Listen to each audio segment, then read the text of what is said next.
To the outsider, the world of investing can seem daunting to enter, if not outright impossible.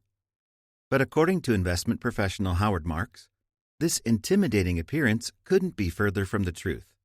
On the contrary, he argues that anyone can learn the basics needed to invest successfully by implementing the lessons he's learned from a lifetime of investing.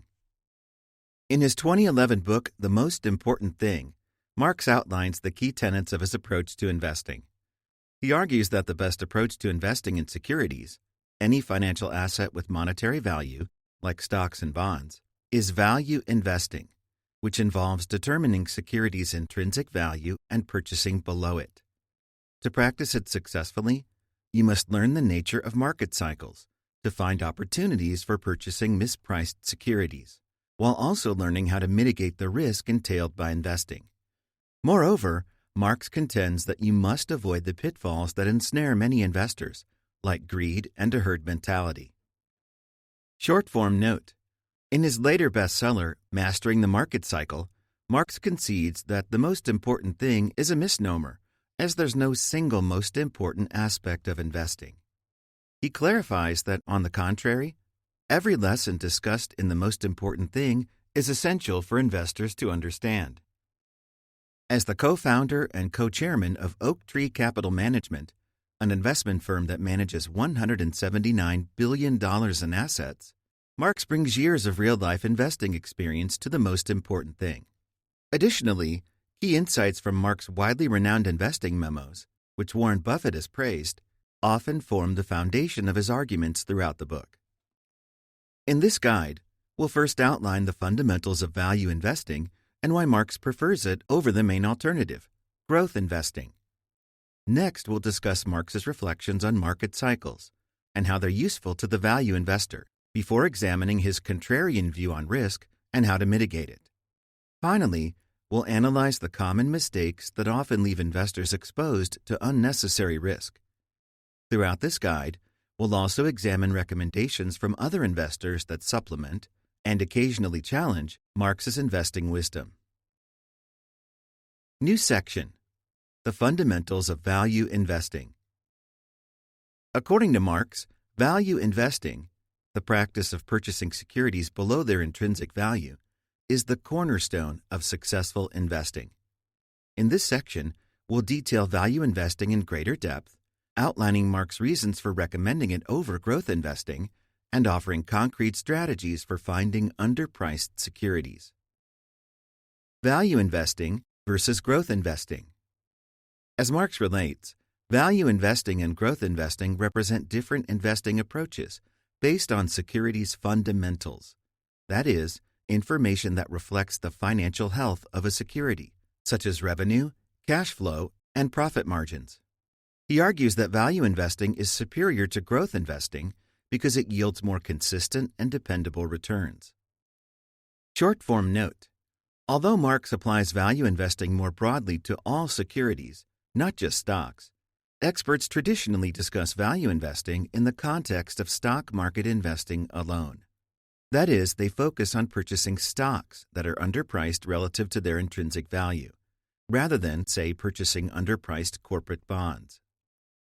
To understand growth and value investing, however, we first need to understand the notion of intrinsic value. At its core, intrinsic value refers to the fair value of a security, assuming all relevant information was factored into its price. For example, if extreme pessimism led investors to excessively sell Amazon stock at the beginning of 2023, then Amazon's share price of $85.46 might have been lower than its intrinsic value per share.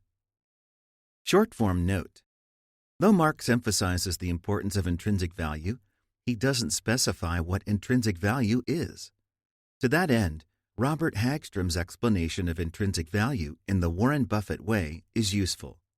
Hagstrom clarifies that a company's intrinsic value is its expected net income over its lifetime, deducted by an appropriate discount rate. In other words, intrinsic value is the amount a company will profit over its lifetime in today's dollars. Marks notes that value and growth investors agree that over the long term, securities prices roughly match their intrinsic value. However, this agreement yields different conclusions. On one hand, value investors seek out underpriced securities, those whose price is below their intrinsic value, reasoning that, as the market corrects this disparity, these securities will increase in price. On the other hand, growth investors seek securities whose intrinsic value has high growth potential, even if these securities aren't currently underpriced, reasoning that, as their intrinsic value increases over time, so too will their trading price. But Marx contends that it's much more difficult to assess long-term potential than present value. Moreover, he writes that unless you're superior to the market at identifying potential, it's likely that this potential is already factored into the security's price.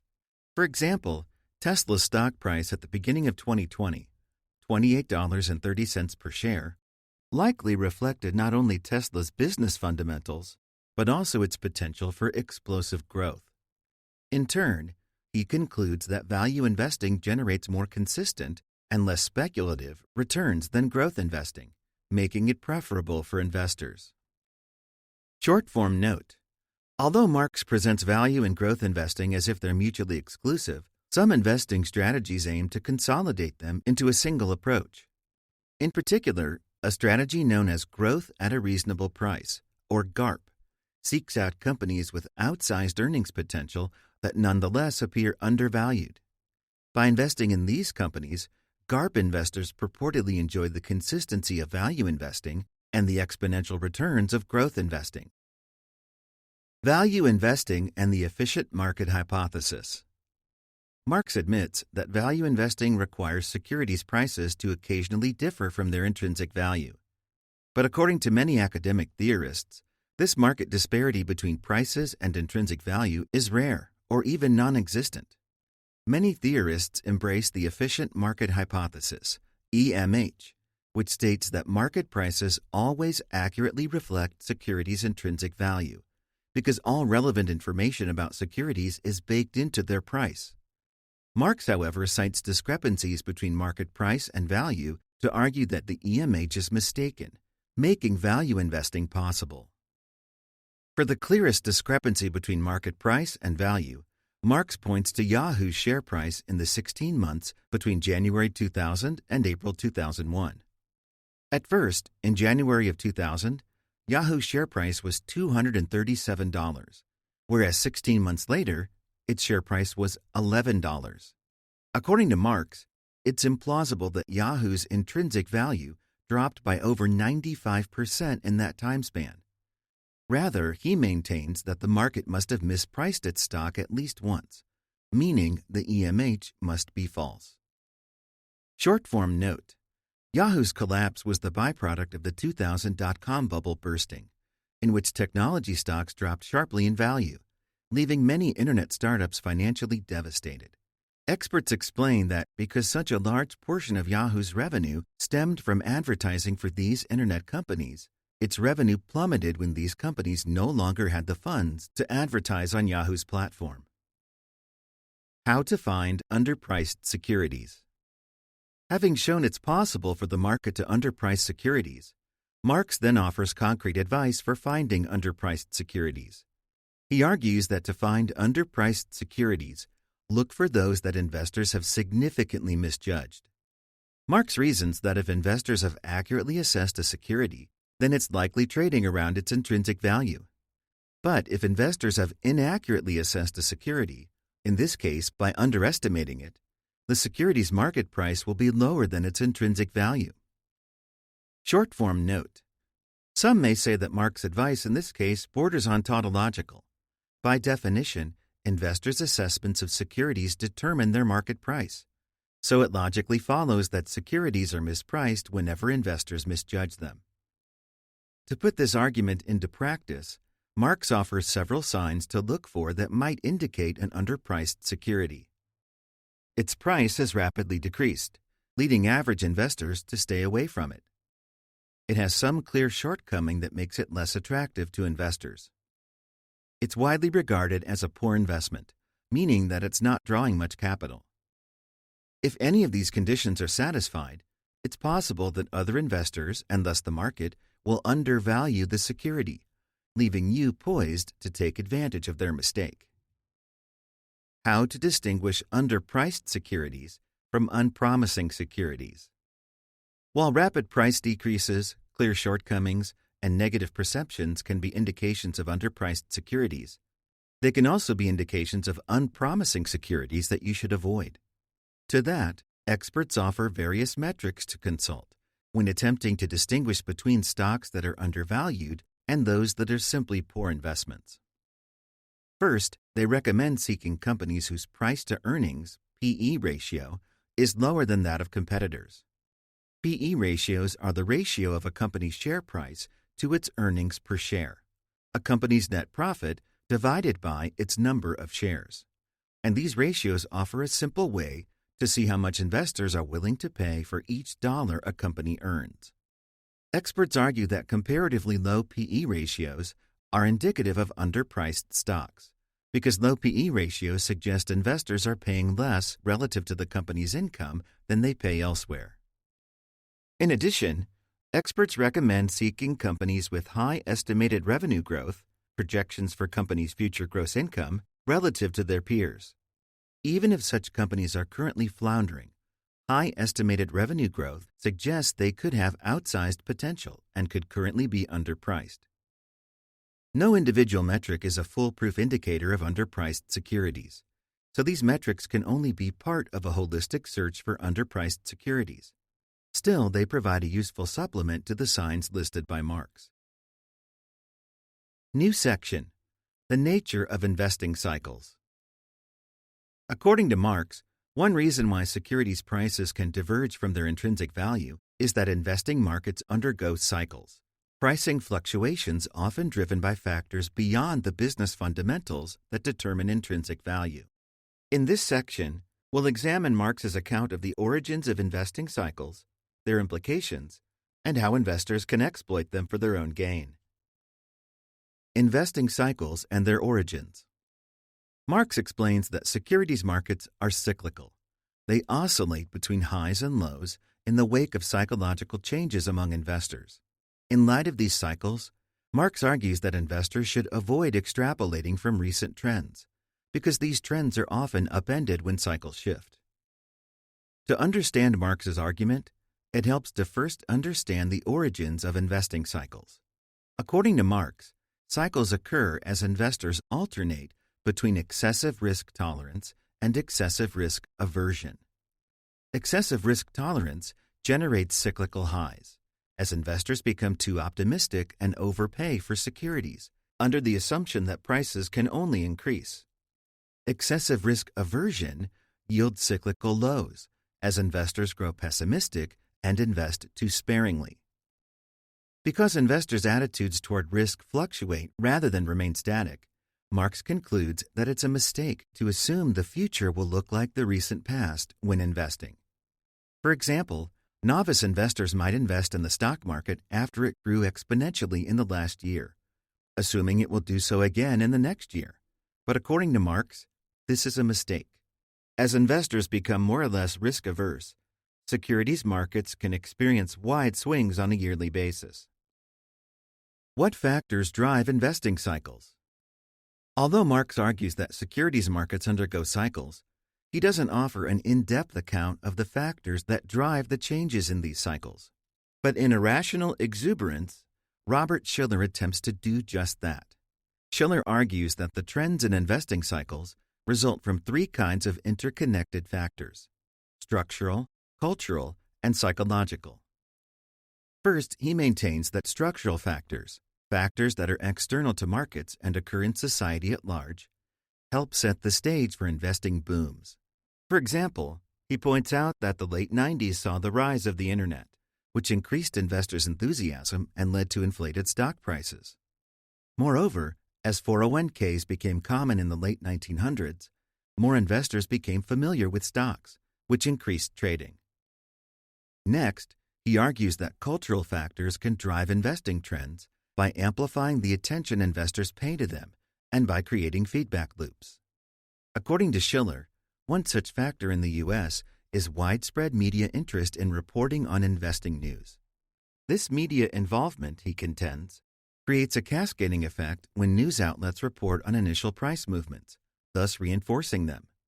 For example, if the media reported that stocks in the tech sector had dropped, this could spur investors to sell even more of these stocks, causing further drops. Finally, Schiller writes that salient psychological anchors can impact investing cycles, either by causing them to reverse course or by causing them to continue in the same direction.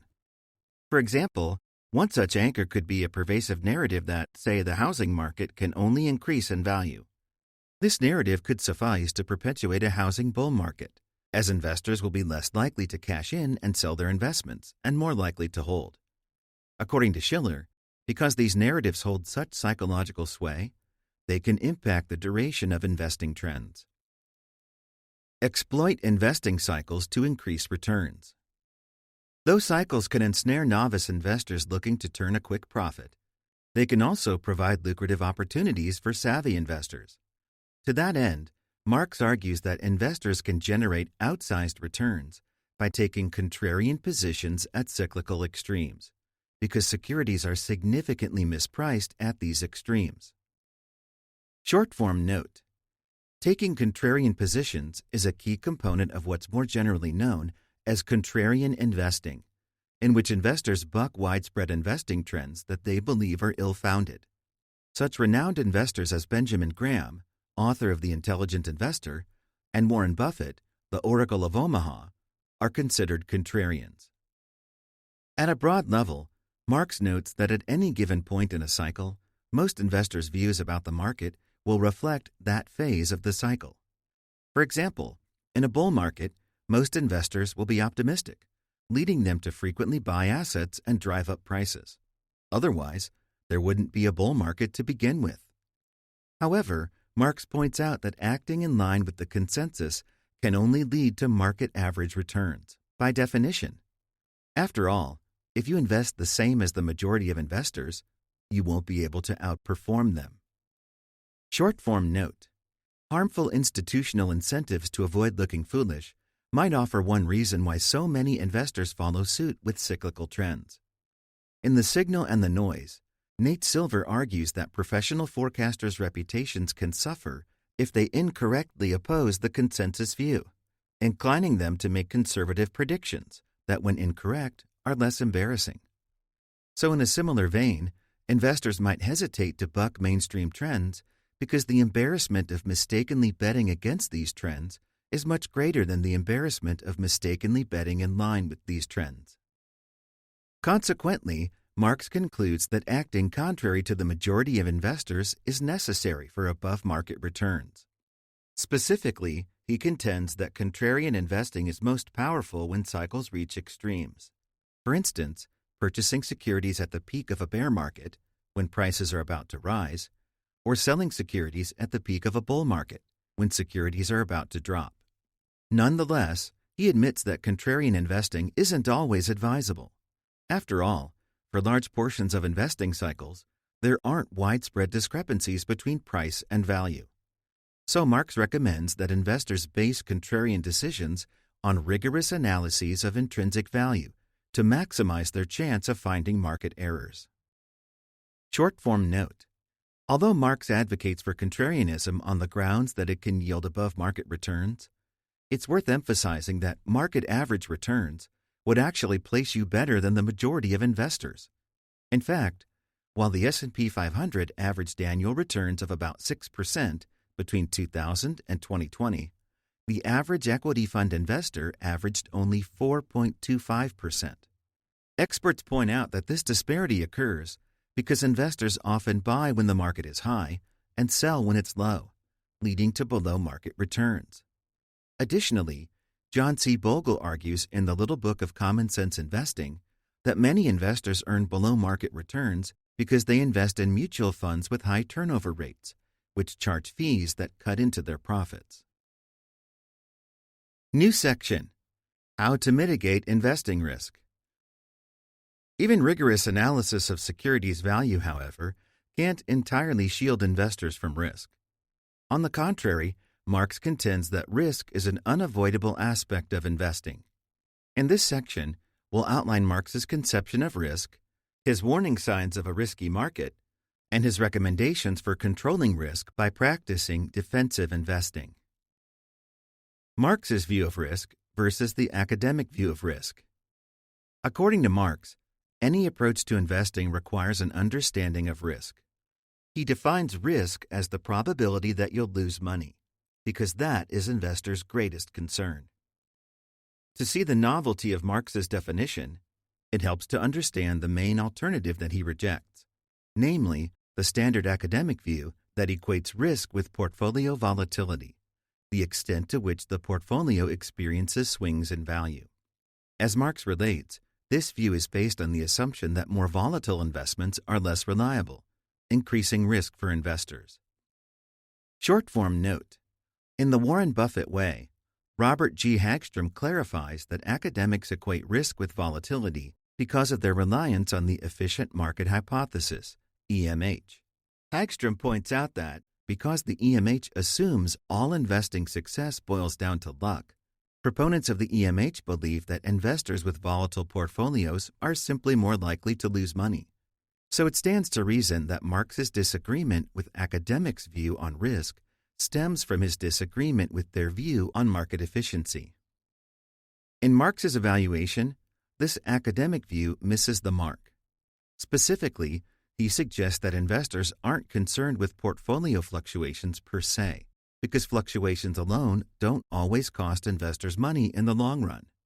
On the contrary, a security's price might fluctuate wildly, but as long as its price follows an upward trend over time, it can yield large returns. For this reason, Marx clarifies that the real risk of investing is the possibility of permanent loss. Based on his own investing experience, he argues that this prospect most worries investors. Short-form note. Some experts disagree with Marx's claim that investors aren't concerned with portfolio fluctuations. According to experts in behavioral finance, many investors suffer from myopic loss aversion, the combination of loss aversion and a tendency to chronically check their portfolios. As Daniel Kahneman relates in Thinking, Fast and Slow, loss aversion refers to our tendency to weigh losses more heavily than equivalent gains. Thus, when investors suffer loss aversion and chronically check their portfolios, losses from short-term fluctuations can prove psychologically painful. The upshot is that risk can't be objectively measured, and only investors with careful qualitative analysis can discern the risk associated with a given security. In particular, Marx argues that investors must ascertain how stable a security's intrinsic value is, along with the nature of the connection between this value and the security's market price. After all, these are the two factors that determine the likelihood of loss. If a security's value dips, or the market fails to accurately reflect this value, investors will lose money.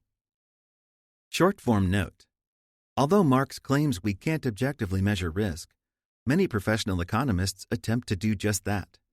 For example, some economists measure risk via the Sortino ratio, which measures how a given security's downside volatility compares to the average downside volatility of all comparable securities. However, formulas like these are based on the assumption that volatility equates to risk, a premise that, as we've seen, Marx rejects. Indications of a risky market. Although Marx maintains that risk is immeasurable, he admits that there are warning signs that often indicate the presence of high risk. Specifically, he argues that widespread high prices are indicative of high risk, because high prices are a proxy for excessive optimism and risk tolerance. Marx reasons that when prices soar, it's more likely that stocks' prices fail to include a risk premium, which is the difference between a stock's expected return and the risk-free rate of return, typically the guaranteed return from government bonds. For example, if Apple stock started to soar, it's likely that the expected return would drop closer to the risk-free return of a one-year Treasury bond, 4.72% at the beginning of 2023, because prices can't rise indefinitely. According to Marx, this means investors are no longer compensated for the risk they incur when purchasing stocks instead of risk-free bonds, leaving them exposed to more risk without the prospect of a proportionately higher return. Short-form note.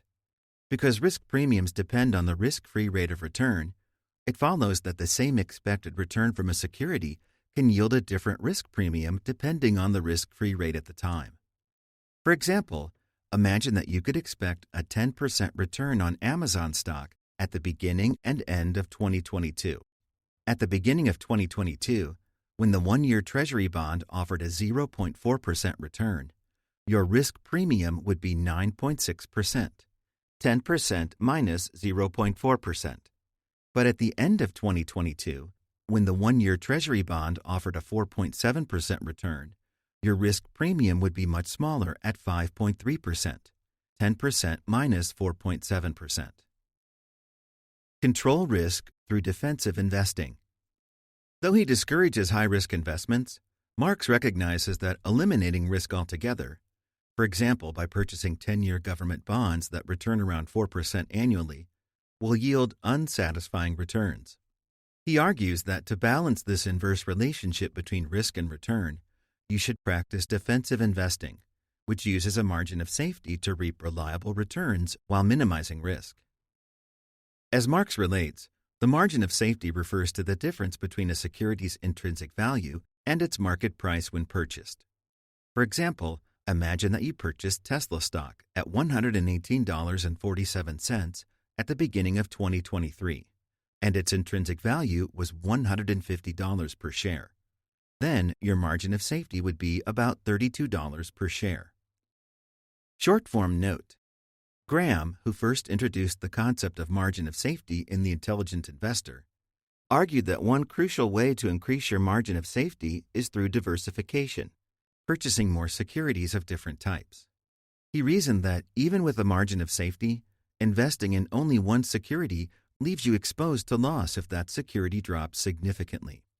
For instance, even with a $32 per share margin of safety when purchasing Tesla stock, a large drop in Tesla's intrinsic value could leave you exposed to a loss if that was your only investment. By contrast, with a diverse portfolio, you'll still be able to earn a profit even if some of your securities drop in value. According to Marx, investing based on the margin of safety has two key benefits. First, as we discussed earlier, securities purchased below their intrinsic value are likely to increase in price because market price typically reflects intrinsic value over the long term. Second, the margin of safety protects investors from loss if the intrinsic value of a security decreases. Returning to the previous example, even if Tesla's intrinsic value dropped to $120 per share, it's unlikely that you'd lose money since you purchased at $118.47 per share. Short-form note.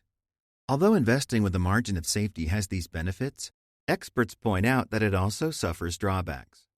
In particular, establishing a margin of safety requires accurately determining a security's intrinsic value, a practice which, experts warn, rarely lends itself to a precise answer.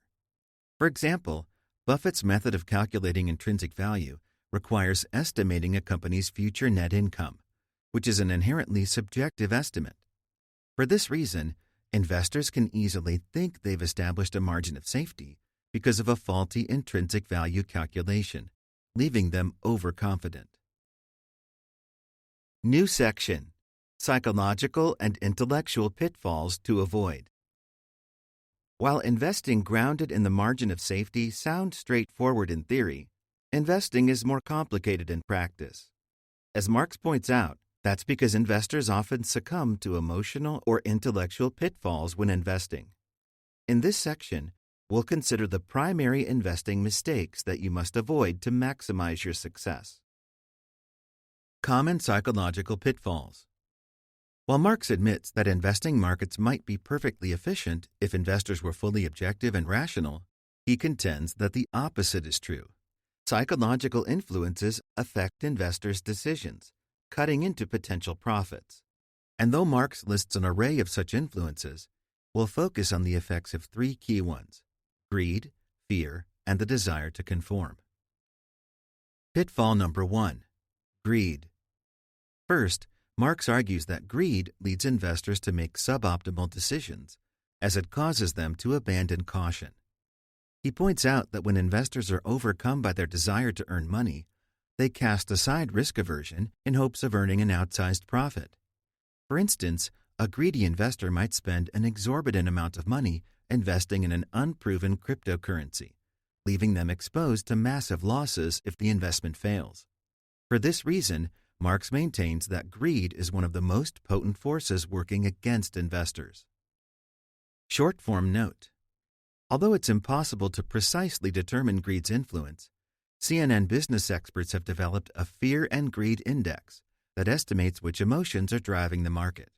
This index relies on 7 metrics, including market momentum, market volatility, and the demand for junk bonds, to assess whether the market is greedy, fearful, or somewhere in between. For example, a high demand for junk bonds, bonds that have a high likelihood of defaulting, suggests a greedy market, while an above-average degree of volatility suggests a fearful market. Pitfall number 2, fear. On the other end of the spectrum, Marx holds that fear causes investors to leave profits on the table because scared investors are unwilling to take even well-informed risks. According to Marx, fear paralyzes the would-be investor. For example, a fearful investor might see an opportunity to purchase a security for far below its intrinsic value, only to be frozen by the possibility that they'll ultimately lose money. In this way, fear can hinder investors from maximizing their potential returns. Short-form note. According to experts, one way to mitigate fear when investing is to start with smaller investments and gradually work your way up to investing larger sums. Because fear is proportionate to the amount of money you've invested. After all, the more money that you invest, the more money that you could lose. Slowly increasing your investment portfolio will help you cope with gradually increasing amounts of fear. Pitfall number 3, conformity. Both greed and fear, however, can result from a greater problem afflicting investors, the desire to conform to other investors' behavior. Marx argues that conformity often leads investors to act irrationally when the consensus view is misguided, as it often is. Specifically, he contends that pressure to conform causes investors to forsake their own due diligence when assessing securities and incur excessive risk, as they reason that the consensus view can't be mistaken. In turn, this behavior leads investors to purchase securities that they would never have purchased otherwise. Short-form note. In the Warren Buffett way, Hagstrom explains Buffett's idea that conformity doesn't just influence investors, but also business leaders. According to Buffett, these leaders often succumb to the lemming factor and blindly follow industry trends, like constantly acquiring other companies, even when these trends are ultimately irrational. Thus, Buffett recommends investing in companies that are unafraid to look foolish and buck industry trends, because they're less likely to mirror these harmful tendencies. Common intellectual pitfalls. While emotions like greed and fear can spell disaster for investors, Marx argues that intellectual mistakes can also lead to subpar investments.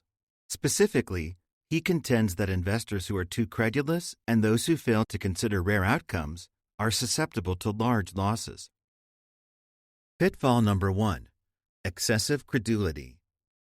First, Marx maintains that gullible investors often accept illusions that require them to ignore past investing wisdom.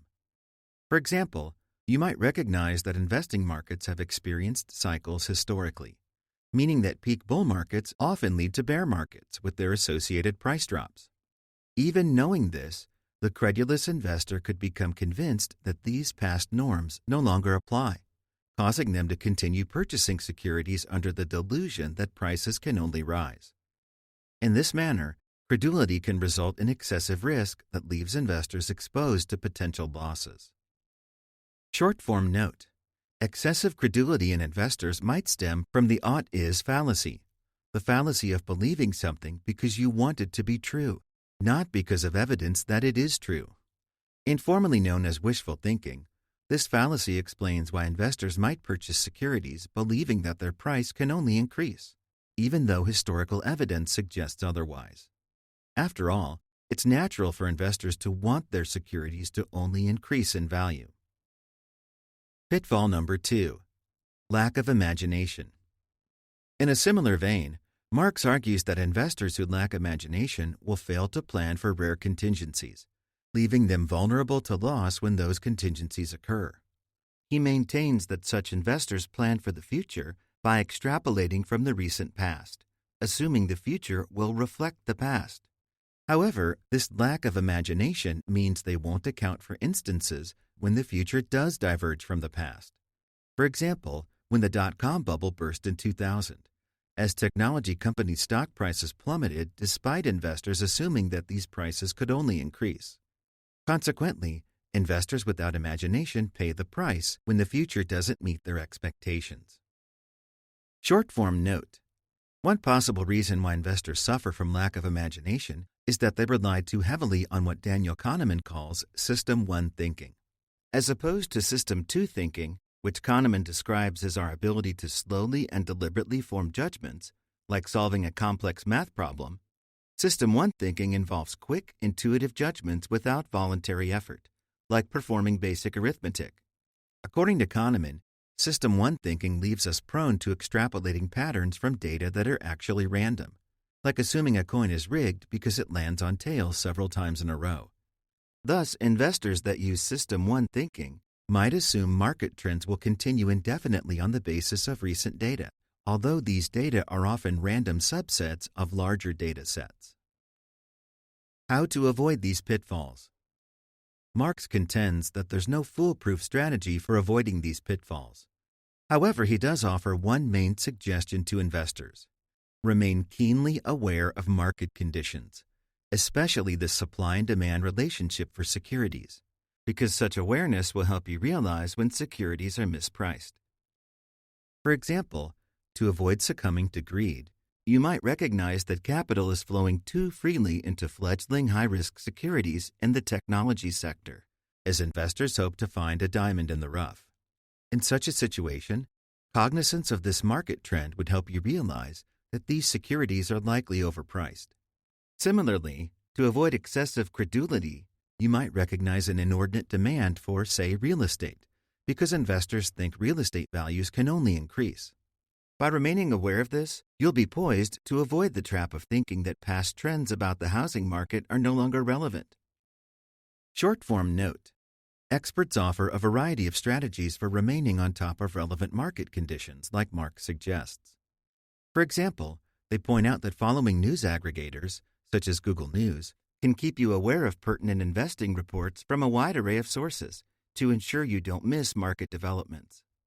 Moreover, they note that social media can provide direct access to the most important pieces of information about securities markets.